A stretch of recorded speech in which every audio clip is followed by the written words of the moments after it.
संजू सैमसन का चोटिल होना राजस्थान रॉयल्स को पड़ गया भारी। सुपर ओवर में दिल्ली के शेरों ने हुज्जत बिगाड़ी, जीता हुआ मुकाबला हार गया राजस्थान तो भड़क उठे संजू सैमसन। राहुल द्रविड़ के फैसले पर भी उठने लगे सवाल। जो खिलाड़ी नहीं बना पाया था स्टार के ओवर में 9 रन, उसको ही करवा दी ओपनिंग। बाहर से तमाशा देखते रहे यशस्वी जायसवाल। तो गलतियों की वजह से राजस्थान को सबसे अहम मुकाबले में मिली हार, लेकिन अब पॉइंट टेबल में मच गया हाहाकार। राजस्थान से हो गया बड़ा ब्लंडर। इसीलिए कहा जाता है कि रोमांच की हदें जब पार होती हैं तो फिर पार ही हो जाती हैं। किसी ने सपने में भी नहीं सोचा था कि इस तरीके का घातक प्रदर्शन देखने को मिलेगा। दोनों टीमें सुपर ओवर में आपस में टकरा रही थी। राजस्थान की धड़कन भी धक धक कर रही थी, जबकि दिल्ली की धड़कन भी तेजी से चल रही थी। हर कोई यही सोच रहा था कि शायद आज राजस्थान बाजी मार ले जाएगा, लेकिन सुपर ओवर में जब कहानी पलट गई तो फिर राजस्थान से ऐसी गलती हुई जिसकी उम्मीद किसी ने सोची नहीं थी। संजू सैमसन का चोटिल होना टीम को भारी पड़ गया। कैसे रोमांच की हदें पार हुई है मुकाबले में, उसकी पूरी कहानी हम आपको बताते हैं। जैसा कि आपको भी पता है कि मुकाबला टाई हो गया था,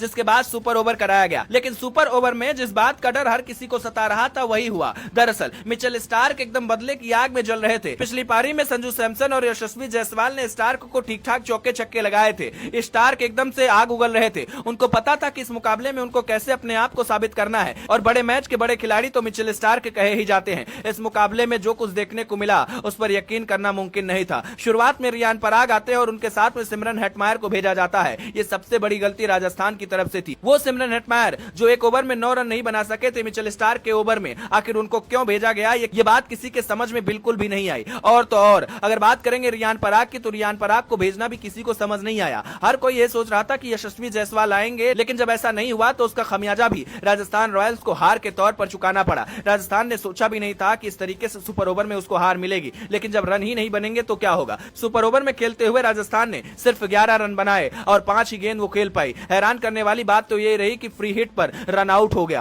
और लगातार 2 रन आउट होने के बाद तो कहानी ही खत्म हो गई। 11 रन बने थे तो दिल्ली के पास धुरंधर थे। जैक फ्रेजर मैकगर्थ हालांकि ओपनिंग करने के लिए नहीं आए, केएल राहुल को ओपनिंग के लिए भेजा गया। उनके साथ में ट्रिस्टन स्टब्स मैदान पर आते हैं। दोनों ही खिलाड़ी बहुत जबरदस्त फॉर्म में चल रहे हैं, खासकर ट्रिस्टन स्टब्स। उनका बल्ला खूब आग उगल रहा है। इस मुकाबले की बात करें तो ट्रिस्टन स्टब्स एकदम तय करके आए थे कि उनको क्या कुछ करना है, और जो कुछ सोच कर आया था उन्होंने कर दिया। केएल राहुल ने शुरुआत में चौका मारकर माहौल बना दिया और संदीप शर्मा पर दबाव डाल दिया। संदीप शर्मा की सबसे खासियत होती है कि वो धीरे से गेंदबाजी करते हैं, और तो और स्लोवर यॉर्कर और स्लोवर डिलीवरी के जरिए वो बल्लेबाज को फंसाते हैं। लेकिन केएल राहुल उनके जाल में फंस नहीं पाए, और नतीजा क्या रहा आपने भी देख लिया। राहुल ने चौका मारा तो दबाव संदीप पर आ गया। इसके बाद फिर स्ट्राइक पर आते हैं ट्रिस्टन स्टब्स। ट्रिस्टन स्टब्स जैसे ही स्ट्राइक पर आते हैं वो ना आओ देखते हैं ना ताओ, सीधे बल्ले से जबरदस्त घाव दे देते हैं। ताबड़तोड़ अंदाज में बल्लेबाजी करते हैं और पहली ही गेंद पर अपनी टीम को मैच जिता देते हैं। इस जीत के साथ दिल्ली ने वाकई में रिकॉर्ड बना दिया है। दिल्ली की टीम अब फिर से 10 अंक हासिल करके टॉप में पहुंच गई है। वहीं राजस्थान की जो बची कुची उम्मीद थी वो खत्म हो गई है। 7 मैच में उसको अभी तक सिर्फ 3 मैचों में ही जीत मिली है,